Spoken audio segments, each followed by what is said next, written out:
থেকে উঠেই ডাল আর ভাতটা বসিয়ে দিলাম, এদিকে ডিম সিদ্ধ বসিয়ে বেগুনটা কেটে হলুদ লবণ মাখিয়ে রেখে দিলাম। আর পুঁই শাকটা ফ্রিজ থেকে বের করে দেখি পুঁই শাকের মধ্যে বরফ জমে গেছে। তারপর ভালো যতটুকু পুঁই শাক ছিল সেটাকে কেটে নিয়ে নিলাম, নিরামিষ সবজি বানাবো সেজন্য। তার মধ্যে আলু দেবো, মিষ্টি কুমড় দেবো, তো মিষ্টি কুমড়টা কেটে নিলাম।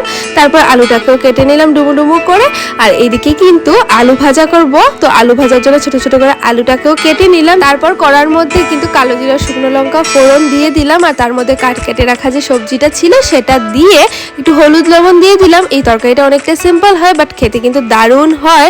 আর তারপর কিন্তু ডিমটা সেদ্ধ হয়ে গেছে, খোসা ছাড়িয়ে নিলাম। আর একটা বাটির মধ্যে পেঁয়াজ টমেটো পেস্ট নিয়ে নিলাম, আদা রসুন সমস্ত কিছু দিয়ে এই ডিম কারিটা বানিয়ে নিলাম। আর বাবা বিকেলে ফলটা খাবে, তো সেজন্য দুপুরবেলায় কিন্তু ফলটা কেটে রেখে দিচ্ছি, মানে সমস্ত কাজকর্মগুলো শেষ করে রেখে দেবো আর কি।